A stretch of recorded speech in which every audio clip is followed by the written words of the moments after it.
glass looks good on that table, Mike. Sorry. The glass looks good on that table. I'm glad we got it. We got some written press releases here that we'll be emailing out also. Okay.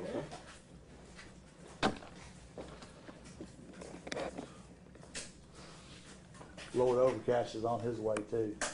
I'm surprised Lloyd wasn't here already. Well, no, 26 didn't call him, so you know, so I don't know.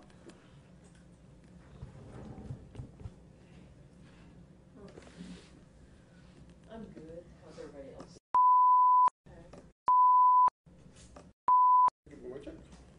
Check 1, 2, 3. Okay. Check. Sound good? Y'all good? All right, Constable, go ahead. Okay. During the last couple of weeks, the Precinct 4 Constable's Office received numerous complaints of widespread prostitution along the FM 1960 Cypress Creek Parkway area. Our undercover unit set up a 2-day operation, and we ended up arresting a total of 21 individuals for prostitution and also solicitation to prostitution. As you see on the board here with the 2 females, we arrested 4 actual prostitution. We ended up filing charges on them and got them off the street. Then we slid our undercover officers in, female officers, and we had a total of, I believe it was 19 male individuals that solicited the undercover female officers. In a 2-day time frame for us to have this many arrests, it tells us we definitely have an issue out there. We conducted one of these operations about 2.5 months ago, and I think we had 22 or 23 arrests, similar type infractions. So you know, we're doing our best to continue to combat this problem. It brings in other crimes and other issues for our communities to clean them up. So, any questions on anything? I think you said some of them were near schools or churches. Yeah, almost every one of these individuals, they were in close proximity to schools, daycares, businesses. So you know, this activity is going on out there right underneath our noses. And as law enforcement, it's very important for us to stay in front of this problem. I can tell you our investigative units are already planning another operation that will hit the ground very soon. You know, you never know, that female that you're hitting on out there could be an undercover police officer. And you know, by taking these male individuals off the street, it kind of takes the demand out, if you will, and you know, by putting the female officers out there, so it all kind of coexists together. I can tell you that there's 2 individuals with the last name of Buckley. That is going to be a uncle and a nephew. We ended up arresting the uncle for possession of narcotics, and we filed solicitation of prostitution on the nephew. There was an individual, I think it's McCartney. He ended up coming soliciting one of our female officers and had a 1.5-year-old baby in his arms while he solicited. So you know, again, you know, if the demand's out there, these individuals will come out and violate the law, and we will continue to put them in jail.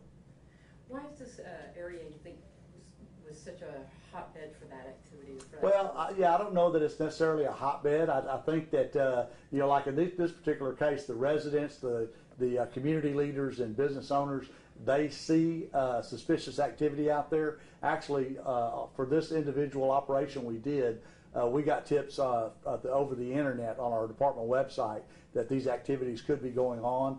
Our undercover guys went out and you know, checked the area, and certainly it was going on. So we implemented you know, the undercover operation and netted these individuals. You know, again, this type of conduct and behavior will not be tolerated out here in our area, and we'll continue working with our community and other law enforcement partners to stop this type of behavior out in our communities. How can the public call you with tips, or where should they call? Sure, they can call us direct at our dispatch number at 281-376-3472, or they can go to our department website and just remain anonymous, and it'll just go straight over to our investigative units, and we send folks out to check the area and evaluate whether an initiative is warranted. How important is the community's participation in this type of? Oh, it's very important. I mean, there are eyes and ears out there, and you know, here at Precinct 4, we have a very, very good reputation with working close with our community, and so you know, it all works very well. It's good teamwork. You see a lot of increase with big events. I guess I think Tuesday night you have a big soccer event, U.S. team, national team coming in. So do you kind of expect maybe a little increase then? You know, we anticipate anytime there's more people, you do have more activities, and of course we posture for that. So yeah, I'd say yes to that. So visitors beware. Sure, absolutely, yeah. If you're coming out here to our area and plan on soliciting prostitutes, you know, beware, it could be an undercover female officer. And was this in daytime or evening or all over? Yeah, I really don't want to go over the operation times when we did this, but I can tell you it was a 2-day operation. It was very labor intensive, and on this particular operation, our department exclusively did everything. We supplied our own personnel. We have our own investigators, undercover female officers, and it was very labor intensive. Normally, on something of this magnitude, we will coordinate with other law enforcement agencies, and I can tell you the other operations we have upcoming will more than likely be with other partners in law enforcement. And the person who had the child with them, what happens then? Do you all have to wait and a relative comes to get the child? Or what? Yeah. In this particular case, he was arrested. The child was taken care of. We contact CPS, and they advise us whether to release him to a family member or what to do with that individual child. But pretty strange for your officers or not? You know, we've had them before come up with kids in the car, and so it's not a first time for us, but some of these individuals and the decisions they make never cease to amaze us out there on the street. Okay? Thank you. Perfect. All right, I'm gonna do 2 more when the other 2 get here. And here's some written press releases here, and feel free to take those.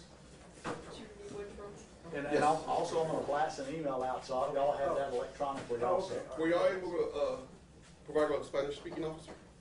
Are we able to? Who do you have on duty? I call Oscar, see how long it takes to get over here. JJ back here. JJ can do it. Yeah, we'll get JJ shortly, okay? That's fine. Sir, this, Yeah, he's gonna do it for you. yeah, that's the one that had the 1.5-year-old kid with it. Which one? Hey, I'm waiting for another stringer to get here. I will do y'all and him shortly. Yeah, sure. Yeah, How are you, by the way? I'm doing well. Mark, good to see you. Yeah, I don't know. Call Big him old and roll. see how far away he is. Far left? Yeah, the 1-year-old. Oh, was that part of the press release? Perfect. Yeah. Someone at the door. Hey, there you are, Lord. I'm calling you, man. Come on in. Okay, hey, if I can get everybody that's got everything to